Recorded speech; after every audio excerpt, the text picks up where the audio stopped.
What's up, Ninja Nation? It's your boy Jesse James. Might even use that as a surname. Hey.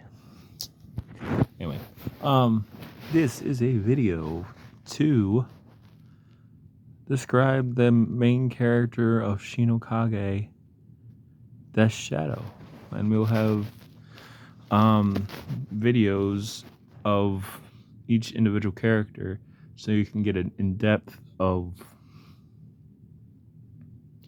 what the character's like. And also, you guys are kind of like YouTube's going to be like my stomping ground, because marketing yourself in this whole entrepreneur thing is way harder than and stressful than I thought. So, if it's cringy, sorry. Please please bear with me. It's selling, so it is a good book. I wrote it. I love it. It's a good book. I sold over 100 copies so far, so people don't buy trash. Well, no, that's a lie. They bought 6ix9ine albums. We won't talk about that. That didn't happen. Put that in the dark files of music. That didn't happen. Anyway. All right. Again, I'm just not prepared, just winging it because I'm bored, and why not? Need to spend more time promoting my book in creative and inventive ways. And I haven't done character breakdowns yet, so here we go. Hopefully it's not cringy, but learning process, so whatever, it's cool. All right. Kanbe Hellamockery. Your boy is was born in the Koga Providence of Japan, feudal Japan, when ninjas were still a thing. Is he immortal? No.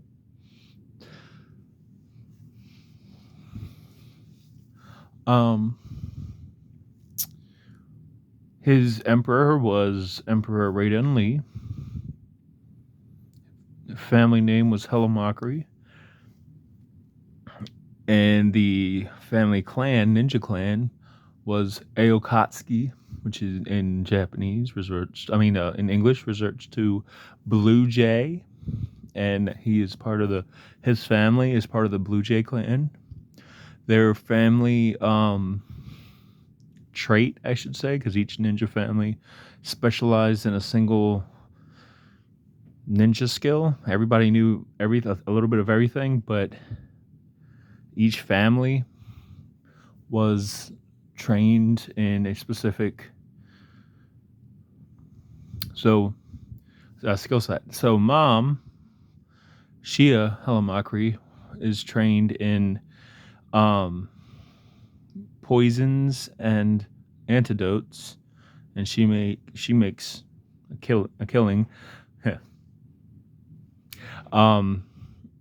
as her job. And Haruto is the father of Kanbe, and he's a single child. It's just him that was born. He has cousins and he has a very large amount of cousins, but most moved to America. So he didn't really reconnect with them until he became like a full-fledged adult and moved to America. All right, cool. So we got that. His demographic. So he's Japanese born. Oh no, wait. Rewind. Haruto is a royal guard to Emperor Raiden Lee. So he has access to the palace and better armor, almost samurai level armor that he wears while he's in the palace. He was trained by Emperor Raiden Lee and Kanbe Hellamockery's uncle was also trained in the art of the dragon. A very few select was trained because training in the art of the dragon, um, it killed people. It was just so savagely intense to where people's bodies would give out, they would quit, um, or they would just simply die because the trial and tribulations of the art of the dragon, the next level above the black belt, which was the dragon belt, very few were selected by the emperor himself. And so as Kanbe grows up and gets enlisted into the Nameless Shadows, he Emperor Raiden Lee is watching him, and he's flying through the all the classes of colors, like just whoosh, just killing the game. Emperor Raiden Lee approaches him, and is like, I think you're ready. And he masters the first degree, and then the village fire and the village raid happen, and his father and his mother are killed.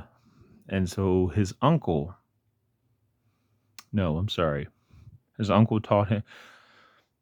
You have to read the book again, because I'm focused on the second book. Anyway, you don't care about all that.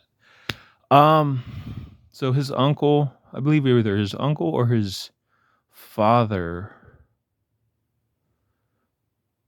trained him in the first degree, and then because his father was killed and his uncle raised him the rest of the way,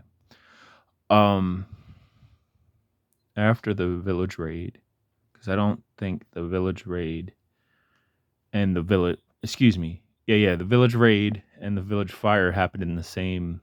It happened in the same like time frame, but it didn't happen in like the same year, I think. And so Emperor Raiden Lee teached, and he had, for the art of the dragon, it's such an intense, like from black belt to dragon, it is such an intense amount of training. You have to give your body a year's rest to be able to be eligible for dragon belt, degree 2, second degree. And so he waited the year, and this whole time his anger is building up because he's like, he watched these people bust into his house and dressed in American soldier gear and just decimate his only family that he knew, and so like he has to focus on his training while keeping his anger intact, so that you can only imagine how hard that was. That was like, whew, because everybody knows, unless you really practice and focus, when its anger comes out, it's unchecked. It's like a volcano, explodes and lands wherever the lava touches, and burns. And so he learned how to control his anger while he's going through the second degree, and also channeling it into energy, and therefore making him a more effective contract killer. And then so he completes that, and then Igarayu gets tired of Emperor Raiden Lee just putting them into poverty, because favoring Koga Ryu, they went from a wealthy country to almost poverty-ridden, just barely above the poverty-ridden level. So they were just like basically paycheck to paycheck, but very little money for free spending or whatever. And so you had buildings that were starting to crumble, and architecture was starting to fail, and there were certain sections and areas of the Igarayu Providence that was starving because it was very sanctioned, and they created their own police there. So it became very, I want to say like a criminal underworld. Survived to get by, and eventually there was a bunch of radicalists from the Black Dragon, um, which was their Igarayu's ninja school.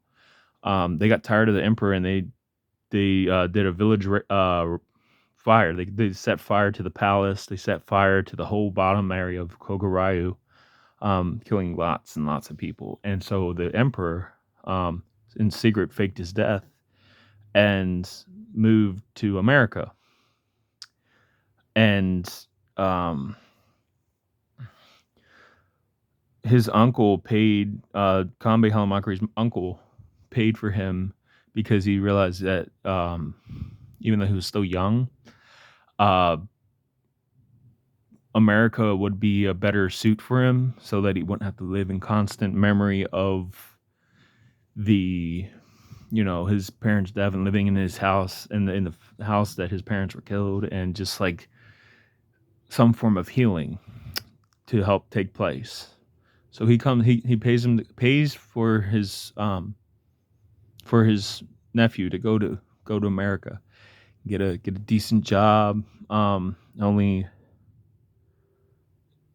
at this point, his legend is super, super great. Like, everybody, even if they're not into lore and folk and stuff like that, everybody knows of the legend of Shino Kage, or Shino Kage, Shino Kage, Death's Shadow. Because out of his rage, once his parents were killed, he found a group of American soldiers, a camp of American soldiers that were opposing the Japan at the time, and it was just merciless slaughter. Like, it was just ungodly. And the lore was born during that day, because there were survivors that one of the ones became retired, honorably discharged, and had PTSD, and they eventually got in police force and became captain of the New York police force. And he personally has direct memories of this childlike vampire demon thing that bullets wouldn't kill. And his swords were so fast that they didn't even look like swords. It looked like he was just biting people like a vampire and killing them, because he was just so fast. Because he was given the ability of super speed. And now that he's a second degree DragonBelt, he has mastered the art of the best possible thing that a ninja can be, which is deadly and stealth, quick and in and out. And with his super speed, that made it him like basically the Grandmaster of ninjas. No, though he wasn't old enough, because I think there's like an age range that you have to be a Grandmaster. And the rank is not given easily, either, regardless of if you're gifted or not. So Raiden Lee is a Grandmaster because he managed to, and he was shunned by his peers, but managed to walk the thin line of samurai and ninja. So he's been through many wars. He's probably 60s, 65, early 70s.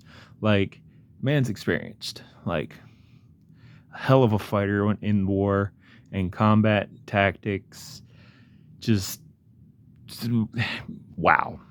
His skill set's just rocking and rolling. And so after the fire, his uncle pays for him. The village is in shambles. The emperor's nowhere to be found. And so it just became a very desolate place for Kanbe. And so, going back to that, he was moved to America, where he is in search for uncle sets up a house and everything for him, and how he makes money is he just contract kills, but one day he finds goes undercover because he thinks he has a lead to the Black Dragon, and he hears whispers of the Black Dragon also moving to America. And he's like, okay, so he goes to this hospital where this ex-member of the Black Dragon, who has now turned a new leaf in America, is working. And he actually goes through the legit way with it was a semi-falsified resume, but it was like 90% of it was truth, so technically it was a real resume. And so he officially, like, on paper, got an American job, and that kind of made him, a little teary-eyed, because that's what his parents wanted, is for him to, after serving in the military for a few years, the Japanese military wanted him to either make a good living for himself or move to America and get a job. And so he gets this lead and finds out that, well, one, he doesn't live that life anymore, but he's the one that was part of the kill squad that killed his was part of the coup that killed his family. And then at the same time, like, he gets approached by an angel, and when he's at his house, he's like, trying to crunch this knowledge, like, okay, how do I approach this? Like, do I kill him? Do I not kill him? And he's having this internal debate, and because technically he doesn't exist, so it would be easy, but at the same time, he's internally conflicted, because then an angel appears and tells him to go check out this law office. In the law office he goes to and finds out that not only is his sensei and grandmaster and emperor still alive, and that he fled to America, faked his death and fled to America, but as well as he became in cahoots with the Black Dragon, because they would have either when he went in to scout, there was many members that had the logo, because every Black Dragon member was tattooed with a black dragon on either their arm or their neck. And it was very, very distinctive. Like, you could tell which ones were fake and just painted on, and which ones were actually the clan decal of the Voldric, the destroyer of the dragon god that they worshipped. And so he gets so enraged, and now he's like, okay, well, he finds out that his sensei is, one, still alive, and two, in cahoots with the Black Dragon, and then three, on top of that, he's acting wonky in the head, and talking about, I can bring your parents back, and finds out that his sensei has been practicing all these years in America. He's been practicing black magic, because there was this ancient evil that produced this promise through dreams and stuff like that. It said, if you set me free, I'll grant you the power of gods.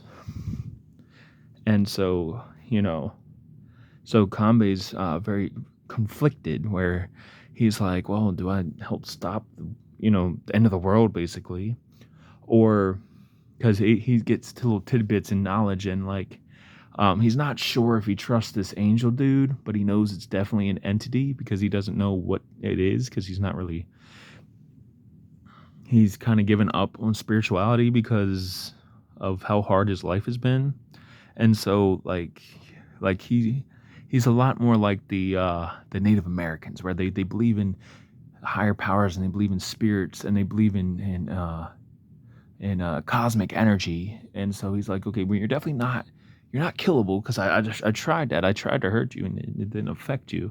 I don't know what you are, but as the story goes on, he slowly starts to respect and understand, and he has a few people that accidentally come in his path that really help change his mindset of the darkness that's in his soul and in his mind. And it helps him soul search. And so he's for demographics, he's not that tall. He's 40 about 40 years old. He's about 5'11",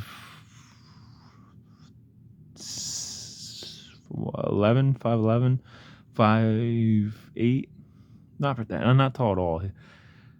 Japanese-born ninjas were not very tall at all. They usually never reach past 5 something. When he graduated the Nameless Shadows Academy, Ninja Academy, his graduation ceremony, Kanbe received 2 dual ninja swords, katanas, gifted to him by his parents, and they were laced with Shia's specialty family poison that she made herself. And obviously, with him being the son, he learned the art of poison making and the art of antidote making, and through herbs and animal venoms, and bug venoms. And so most of his stuff that he throws, or he learned from her, because that's a family skill that and from his father's side, from his father's side, he learned how to handle animals, because that's one of the family traits, was being able to handle animals very well, like being in tune with them. Even though you guys are not speaking the same language, you're in tune, like you understand what that animal is feeling, you understand what it is going through.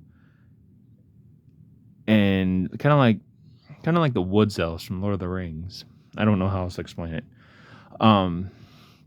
It really is a skill. I forget what it's called though. But you're just in sync with the animal mind, and that'll develop into some really cool things later down in the storyline in the series. But he learned to be a dual wielder in the Art of the Dragon, because you have to choose. It's not just hand to hand, and you also have to choose a weapon to master at. And so the whole lot of years that he was practicing in the Art of the Dragon, he had to wield or hold on his person the weapon of his choice. And because his graduation gift from the academy was the 2 katanas, he chose them because that was his parents' gift to him. And that was like, a katana was the highest honor. Depending on how proud their parents was of you, you would get a certain degree, like a pair of nunchucks, or a set of shurikens, or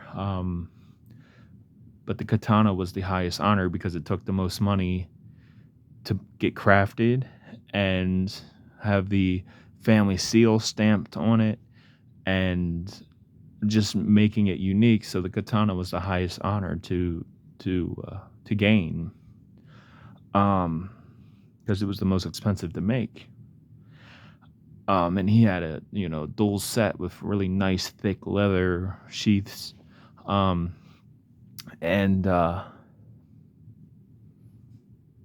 let's see.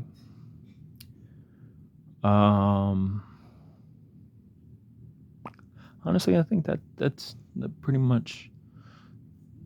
Oh yeah, his street name is Shino Kage, which is Death's Shadow, and he does encounter Death himself, and Death gets kind of pissed off, like you're not my shadow. What? Like, I don't have a shadow. I'm Death. And he kind of teases that as he gets more spiritually aware and becomes closer to the spiritual realm, I guess. And he's able to, once he finishes soul searching and really figures out the struggle of all this new knowledge being on top of who he really is, besides he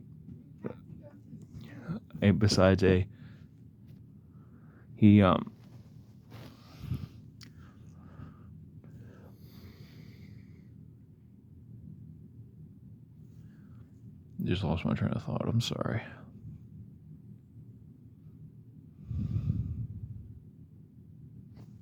Anyway, those are the tidbits of Kanbe Hellamockery. Oh! I remember Death, right? And so what's really cool is he is, once he figures out his mind and who he is, and besides being a contract killer, and besides just being a blade, a sharpened blade all the time, he realizes who he is and is kind of really relieved of having this job as a mechanic guy in the hospital, because it's weird to say, but he's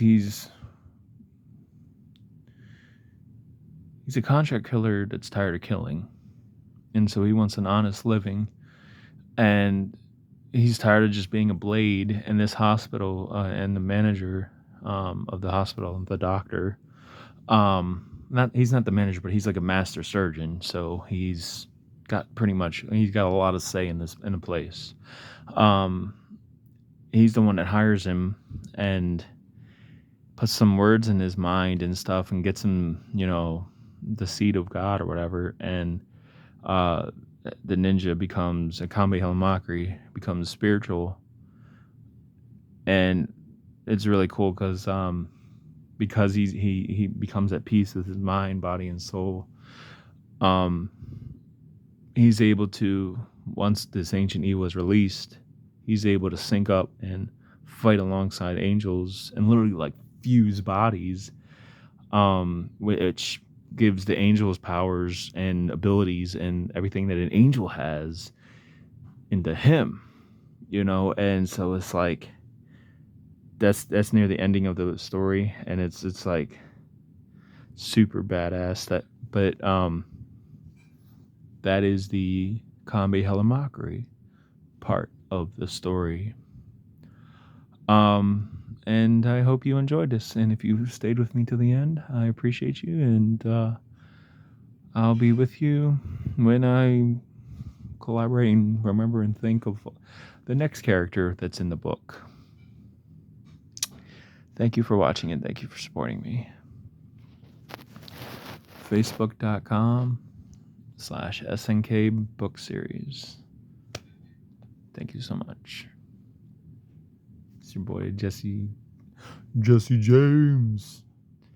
Buy my book if you haven't already, and tell someone who hasn't, who would be interested in ninjas and street racing and like supernatural.